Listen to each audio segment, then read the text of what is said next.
आज 18 सितंबर को एनपीएस वात्सल्य स्कीम का जो प्लेटफॉर्म है उसे लॉन्च कर दिया है। ऑफिशियली ये स्कीम भी लॉन्च हो चुकी है। ये एनपीएस वात्सल्य स्कीम क्या है, कैसे काम करेगी, एलिजिबिलिटी क्या है और इसमें क्या क्या रूल्स रेगुलेशन है, सब कुछ इस वीडियो में हम समझेंगे। हेलो, मेरा नाम है चंद्रहास, स्टडी स्मार्ट में आपका स्वागत है। वीडियो अगर अच्छी लगे तो वीडियो को लाइक किए बिना मत जाइएगा, अपने दोस्तों के साथ भी इसे शेयर करिए। तो सबसे पहले अगर मैं बात करूं इस एनपीएस वात्सल्य स्कीम की, तो इसे यूनियन बजट 2024-25 में भारत की जो फाइनेंस मिनिस्टर है निर्मला सीतारमन, इन्होंने इंट्रोड्यूस किया था कि इस तरह की स्कीम हम लाने वाले हैं। और इसका जो एडमिनिस्ट्रेटर होगा या कह लें कि किसके पूरे प्रावधान में ये स्कीम आएगी, तो वो है PFRDA, pension fund regulatory development authority. मतलब एनपीएस जो स्कीम है वो भी इसी के अंडर आती है, तो ये जो एनपीएस वात्सल्य स्कीम है वो भी इसी के अंडर ही आएगी। और इसका जो एम है एनपीएस वात्सल्य का, वात्सल्य से आप समझ सकते हैं छोटे बच्चों से, तो इसका एम यही है कि ऐसे पेरेंट्स जो अपने बच्चों के लिए चाहते हैं कि रिटायरमेंट पे उन्हें या एक सर्टेन एज पे उन्हें कुछ पैसा मिलने लग जाए, तो वो जो हैबिट है, उन अपने बच्चों की जो फाइनेंशियल सिक्योरिटी की जो हैबिट है उसको इम्प्रूव करने के लिए ये स्कीम लाई जा रही है। अब ये जो एनपीएस वात्सल्य स्कीम है ये अनाउंस तो हो गई थी, लेकिन इसका जो पूरा प्लेटफॉर्म है वो तैयार हो गया है और आज इसे 18 सितंबर 2024 को इसका जो ऑनलाइन प्लेटफॉर्म है इसको लॉन्च किया गया है।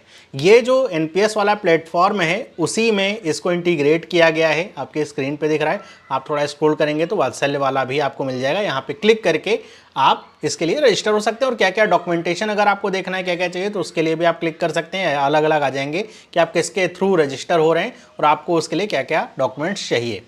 अब अगर हम बात करें इसके की फीचर्स की, तो सबसे पहले तो इस स्कीम के जो एनपीएस वात्सल्य स्कीम है इसके लिए कौन कौन एलिजिबल है। सबसे पहली बात मैं आपको बता दूं कि एनपीएस वात्सल्य स्कीम छोटे बच्चों के लिए होगी और उन्हीं के नाम पे होगी। लेकिन चूंकि अब कोई बच्चा 1 साल 2 साल का है तो वो तो जा करके यहाँ पे सब्सक्राइब करेगा नहीं, सब्सक्राइब उसके पेरेंट्स ही करेंगे, लेकिन नाम उनका होगा और वो जो पेरेंट्स होंगे वो नॉमिनी वगैरह उसमें हो सकते हैं। तो ये जो भी बच्चों के पेरेंट्स हैं उसके साथ साथ अगर गार्जियन जो हैं, जैसे कई बार ऐसा होता है बच्चे या तो ऑर्फेन होते हैं या तो ऐसा होता है कि बच्चों के माता पिता पहले स्कीम में रहते हैं, फिर उनकी डेथ हो जाती है किसी कारणवश, तो कोई गार्जियन भी आ सकता है उनकी जगह पे। और ये स्कीम केवल इंडियन सिटीजन्स के लिए ही नहीं बल्कि एनआरआई और OCI, overseas citizen of India, इनके लिए भी लागू होती है। तो मतलब इंडियन सिटीजन जो भारत में रह रहे लोग हैं भारतीय, वो तो हैं, एनआरआईज भी आ जाएंगे और ओसीआईज भी आ जाएंगे कि वो अपने माइनर बच्चों के लिए इस स्कीम का फ़ायदा उठा सकते हैं। इस स्कीम में परमानेंट रिटायरमेंट अकाउंट नंबर, प्राण जो कार्ड होंगे वो भी माइनर्स के लिए बनेंगे, उन्हीं के नाम पे होंगे। अगर आपसे पूछा जाए कि सबसे कम अमाउंट कोई जो जमा करना चाहे एनपीएस वात्सल्य स्कीम में कितना हो सकता है, तो ये है 1000 रुपये एनुअली। मतलब इतना कम अमाउंट रखा गया है ताकि ये जो स्कीम है सिर्फ ऐसे कह लीजिए अपर मिडिल क्लास या उससे ऊपर या फिर मिडिल क्लास नहीं, ये जो लोअर क्लास तक स्कीम ये पेनिट्रेट करे, इसके लिए जो इसका मिनिमम अमाउंट रखा गया 1000 रुपये एनुअली रखा गया है कि साल भर में 1000 रुपये तो जमा कर ही लेगा कोई भी अपने बच्चे के नाम पे। तो ये मिनिमम है। और मैक्सिमम कितना है, कोई लिमिट नहीं है इसकी, मैक्सिमम की कोई लिमिट नहीं है, कितना भी पैसा अपने बच्चों के नाम पे इसमें लगा सकते हैं। अभी तक तो नहीं है। अगर हम बात करें कि अच्छा जब बच्चे के लिए मान लीजिए कोई बच्चा 1 साल का उसके लिए लिया गया है, 18 साल का हो गया तो क्या होगा, तो 18 साल के होने के बाद ये जो एनपीएस वात्सल्य अकाउंट है उस बच्चे का वो ऑटोमेटिकली, या फिर कह लीजिए अगर ऑटोमेटिकली तो नहीं कहेंगे, हम कह सकते हैं सीमलेसली, मतलब बहुत आसानी से एनपीएस जो टियर 1 अकाउंट है उसमें कन्वर्ट हो जाएगा। मतलब जो रेगुलर या स्टैंडर्ड जो एनपीएस अकाउंट होता है उसमें ये कन्वर्ट हो सकता है। ऐसा क्यों कह रहा हूँ अभी आखिरी में चल के हम समझेंगे ऑटोमेटिकली मैंने यहाँ पे क्यों मना कर दिया। तो ये वहाँ से वात्सल्य से जो स्टैंडर्ड एनपीएस अकाउंट होता है उसमें कन्वर्ट हो जाएगा और फिर से पेरेंट्स के पास, या फिर जब बच्चा 18 साल का हो जाए उसके बाद कमाने लग जाए तो उसके पास फिर ऑप्शन होगा कि अभी वो 1000 रुपये एनुअली से फिर महीने के 500 रुपये से लेकर के वो 6000 रुपये तक जितना उसकी हैसियत हो उस हिसाब से उसमें पैसा डाल सकता है। तो ये मिनिमम मैक्सिमम का क्राइटेरिया आपको पता होना चाहिए। 18 साल के बाद क्या होगा, ये बंद नहीं हो जाएगा, यही अकाउंट कन्वर्ट हो जाएगा सीमलेसली एनपीएस अकाउंट में। फिर अगर हम बात करें कि इसमें जो इन्वेस्टमेंट ऑप्शंस हैं वो क्या होंगे, तो एनपीएस में जैसे इन्वेस्टमेंट ऑप्शन है वैसे इसमें है। अगर कोई व्यक्ति है जो वात्सल्य स्कीम में जा रहा है तो उसके लिए जो डिफ़ॉल्ट चॉइस होगी, क्योंकि जो पैसा ये लगता है उस पर जो आप कह सकते हैं कंपाउंडिंग होती है, कैसे होती है, क्योंकि जो आप पैसा लगाते हैं इस पैसे को मार्केट में लगाया जाता है, डिपेंड करता है कि आपने कौन सी चॉइस चुनी है। तो अगर आपने डिफ़ॉल्ट चॉइस, मतलब आपने अपनी तरफ से कोई चॉइस नहीं रखी, तो जो डिफ़ॉल्ट चॉइस होगी वो होगी मॉडरेट लाइफ साइकिल फंड, मतलब LC50 कहते हैं इसे, जिसमें 50% इक्विटी एक्सपोजर होगा और 50% जो पैसा होगा काफ़ी मतलब डेट अकाउंट वगैरह में गवर्नमेंट सिक्योरिटी में लगाया जाता है, जो कि सेफ होता है। क्योंकि 50% इक्विटी लगाया जाता है जिससे ग्रोथ मिलती रहे। क्योंकि आप एक बात समझिए, जितना ज़्यादा आप सिक्योर फंड में पैसा लगाएंगे उतना कम रिटर्न आपको मिलेगा, और जितना ज़्यादा आप रिस्की फंड में पैसा लगाएंगे उतना ज़्यादा रिटर्न आपको मिलने के चांसेस रहते हैं। वही बात है, जितना आप रिस्क लेंगे रिवॉर्ड भी आपका उतना ही बढ़ा हुआ मिलेगा, जितना कम रिस्क लेंगे रिवॉर्ड भी उतना कम रहेगा। तो डिफ़ॉल्ट चॉइस क्या होगी? LC50, मतलब अगर आप कुछ चूज़ नहीं करते हैं तो ये अपनी तरफ से LC50 रहता है। ऑटो चॉइस रहता है, ऑटो चॉइस में क्या रहता है? LC25, मतलब जिसमें 25% केवल इक्विटी रहता है। फिर LC50, और LC50 जो डिफ़ॉल्ट है, या फिर LC75 भी हो सकता है, जिसको एग्रेसिव कहेंगे। एग्रेसिव का मतलब कि इसमें जो ग्रोथ रहेगा वो, या रिटर्न ऑन इन्वेस्टमेंट ROI कहेंगे, वो ज़्यादा रहता है, क्योंकि इसमें 75% जो पैसा है वो इक्विटी में रहता है, 25% ही आपका सिक्योर कह लीजिए, डेट कह लीजिए, गवर्नमेंट सिक्योरिटी कह लीजिए, उसमें लगा होता है। तो ये ऑटो चॉइस होती है कि आप डिफ़ॉल्ट की जगह इनमें से आपको लग रहा है, डर लग रहा है, LC25 ले लीजिए, रिटर्न इसमें कम मिलेगा। आपको लग रहा है कोई बात नहीं, इतना तो चलता है लॉन्ग रन में तो फ़ायदा ही मिलेगा, तो LC75 ले लीजिए, इसमें ज़्यादा रिटर्न मिलेगा लेकिन इसमें नुकसान के भी चांसेस रहते हैं। वैसे एक्टिव चॉइस क्या होती है? एक चॉइस ये भी है कि जो लोग इतने समझदार हैं कि उनको पता है कि अपना पैसा कैसे मैनेज करना है, तो एक्टिव चॉइस ले सकते हैं। मतलब वो अपनी सुविधा के अनुसार कितना पैसा कहाँ पे लगाना है इस चीज़ को वो बदल सकते हैं। तो इसमें कस्टमाइजेशन होता है ये, लेकिन ये उन्हीं के लिए जिनको इतनी नॉलेज है कहाँ पे पैसा लगाना, उनके जो गोल है उसके हिसाब से सही होगा। तो एक्टिव चॉइस भी, ऐसा नहीं कि जो हमारे पास चॉइसेस हैं गवर्नमेंट की तरफ से केवल वही मिलेंगे। आपके पास चॉइस है, आप अपना जो फंड, अपना जो पैसा है उसको कितना किस ऑप्शन में लगाना है, कब बदलना है, वो सारी चीज़ें आपके हाथ में रहेंगी, आप खुद भी चूज़ कर सकते हैं। तो इन्वेस्टमेंट ऑप्शन इसमें भी सब कुछ वही है। अब यहाँ पे जो दूसरा एक इम्पॉर्टेंट फैक्टर होता है वो होता है पार्शियल विड्रॉ रूल का। मतलब कि जैसे NPS में है कि आप पार्शियल विड्रॉ कर सकते हैं, मान लीजिए कुछ मुसीबत आ गई, इमरजेंसी कंडीशन आ गई, तो आपने जो पैसा इकट्ठा कर रखा है उसमें से कुछ पैसा पार्शियली विड्रॉ कर सकते हैं। तो क्या इसमें होगा? हाँ, NPS वात्सल्य जो स्कीम है इसमें भी पार्शियल विड्रॉ वाली जो स्कीम है वो रहेगी। इसमें यह है कि आपने अकाउंट जब ओपन कर लिया उसके 3 साल तक तो आप नहीं पार्शियल विड्रॉ कर सकते हैं, लेकिन 3 साल के बाद, जैसे आपने अकाउंट लेट से 2024 में ओपन किया, तो आप 2025-26 में या 24 में तो नहीं कर पाएंगे, 2027 में जब से आपने ओपन किया उसके बाद 2028 की अगर बात करें तो आप पार्शियल विड्रॉ कर पाएंगे। लेकिन कितना? तो इसमें जो मैक्सिमम विड्रॉल है वो है 25%। मतलब लेट से कि आपने, आपका जो अकाउंट है उसमें आपने 1 लाख रुपए है ना वो इकट्ठा कर लिए हैं। अब 1 लाख का 25,000 रुपये तक का आप क्या कर पाएंगे? पैसा पार्शियली विड्रॉ कर पाएंगे अपने कॉर्पस से। 3 साल में लेट से इतना हो जाता है, तो जितना भी हो उसका 25% आप कर पाएंगे। पर्पस क्या होगा विड्रॉल का? तो जो PFRDA के रूल्स रेगुलेशन के अनुसार जो पर्पजेज हैं उन्हीं में से सारे पर्पस, जैसे एजुकेशन के लिए पैसा चाहिए, या फिर कोई स्पेसिफाइड इलनेस हो गई, या सीवियर डिसेबिलिटी हो गई 75% से ज़्यादा की जाए जिसके लिए पैसा चाहिए, तो इन सब पर्पजेज़ के लिए पैसा आप विड्रॉ कर सकते हैं। आईफोन लेना है उसके लिए पैसा विड्रॉ करना है, तो वो यहाँ पे मेरे ख्याल से डिटरमाइन नहीं किया होगा PFRDA ने, तो इसके लिए पैसा ले सकते हैं आप 25% तक।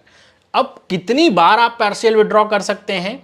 तो इसमें SBI की वेबसाइट पे ऐसा लिखा हुआ था कि जो सब्सक्राइबर है जब तक 18 साल की एज तक नहीं पहुंचता है, तो 18 साल की एज तक समझिए केवल 3 बार ही पार्शियल विड्रॉ किया जा सकता है।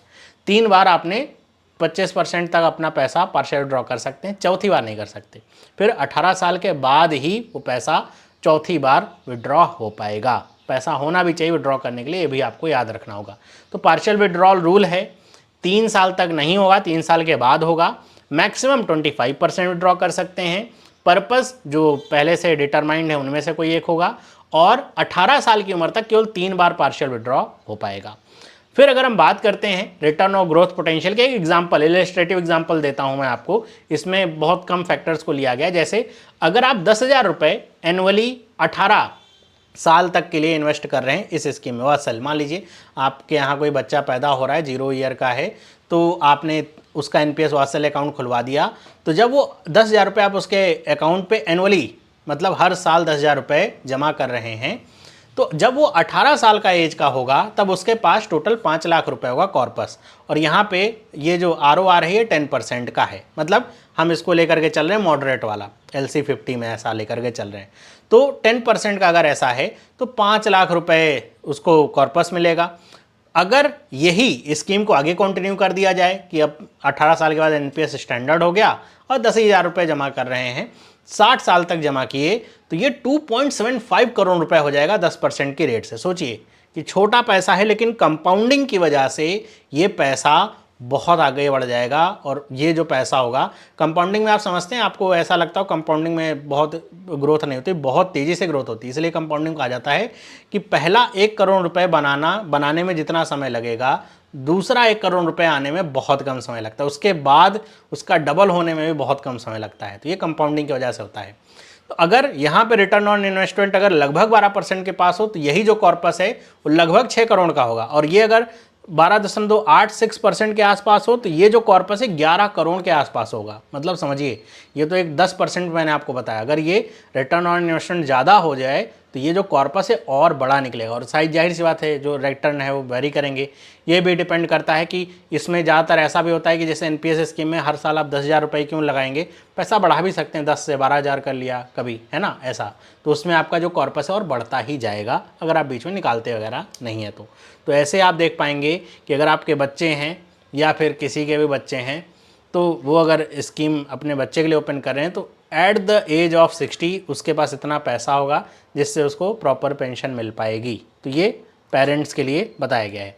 वहीं बात करें अगर एग्जिट की, अब आपको समझ में आएगा मैंने ऑटोमेटिक क्यों नहीं बोला था। तो इसमें जो एग्जिट है वो अलाउड है, कब? 18 साल की एज पे। इसीलिए मैंने कहा था ऑटोमेटिकली कन्वर्ट नहीं होगा, क्योंकि एग्जिट अलाउ है। कि अगर मान लीजिए आपने 0 ईयर में बच्चे के लिए ओपन किया है और वो बच्चा 18 साल का हो जाए और आप ये सोच रहे हैं हम कंटिन्यू नहीं करेंगे, तो आप 18 साल की एज होने के बाद बच्चे के आप एग्जिट कर सकते हैं इस स्कीम से। तो जो कॉर्पस होगा वो कैसे मिलेगा?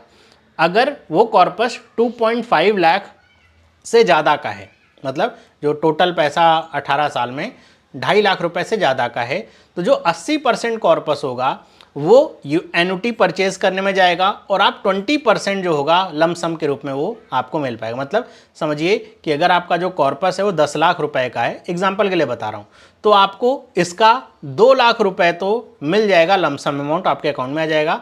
और जो 8 लाख रुपए हो गए वो एन्युटी में चले जाएंगे। मतलब आप अपनी स्कीम के तहत सेलेक्ट कर सकते हैं कि आपको कितना पैसा हर महीने हर साल मिलता रहे, तो 8 लाख रुपए एन्युटी परचेज करने में जाएंगे। लेकिन अगर कॉर्पस 2.5 लाख से कम का है, तब आपका जो पूरा पैसा है इसमें फिर एन्युटी नहीं जाएगा, आपका पूरा पैसा आप एक साथ लमसम में विड्रॉ कर सकते हैं। और इस बीच में जो सब्सक्राइबर है, मतलब जिसके नाम पे अकाउंट खोला गया बच्चा है, उसकी डेथ हो जाती है, तो जो इंटायर कॉर्पस है वो गार्जियन को वापस हो जाएगा, पेरेंट्स को वापस हो जाएगा। और अगर पेरेंट्स या गार्जियन की डेथ हो जाती है तो वो स्कीम बंद नहीं होगी, क्योंकि बच्चा बड़ा होकर के 18 साल का होगा, तो स्कीम बंद नहीं होगी। 18 साल के बाद वो फिर से कंटिन्यू कर सकता है, उसके पास ऑप्शन होगा, वहीं पे वो पैसा रुक जाएगा। अगर उसमें पैसा नहीं डाला जा रहा है तो वो उसके बाद फिर आगे बढ़ जाएगा। या फिर मान लीजिए पेरेंट्स की डेथ हो जाती है, तो इसमें ये भी फीचर है कि पेरेंट्स की जगह कोई गार्जियन को भी इसमें इंट्रोड्यूस कराया जा सकता है, जो उनकी जगह पे पैसा वो जमा कर सके। तो ये है एग्जिट के पूरे सिनेरियो। इस ऐसे छोटे मोटे और भी बहुत सारे इसमें टर्म्स होंगे। आई होप आपको ये चीज़ें समझ में आ रही होंगी। एनपीएस वात्सल्य स्कीम कैसे काम करेगी और इसके क्या क्या फीचर्स हैं, क्यों ये लाभदायक है, क्योंकि जो कंपाउंडिंग का इफेक्ट है ये बच्चों पे पड़ेगा, उनके लिए जो आप पैसा इकट्ठा कर रहे हैं, और फिर वही पैसा उनकी रिटायरमेंट पे काम आएगा। तो ये है एनपीएस वात्सल्य स्कीम। आई होप आपको सारे रूल्स, रेगुलेशन, एलिजिबिलिटी सब कुछ सारी चीज़ें समझ में आ गई होंगी। फिर भी अगर कोई डाउट है तो आप कमेंट करके पूछ सकते हैं। इस तरह की और वीडियोस के लिए चैनल को सब्सक्राइब कर लीजिए, वीडियो को लाइक करिए। मैंने बहुत सारी ये करंट अफेयर की जो वीडियोज़ हैं, स्कीम्स की वीडियोज़ बना रखी हैं। प्लेलिस्ट अगर आपने नहीं देखी तो प्लेलिस्ट पे जाएंगे तो आपको सारी वीडियोज़ मिल जाएंगी। मिलते हैं अगले वीडियो में, सभी लोगों को बाय।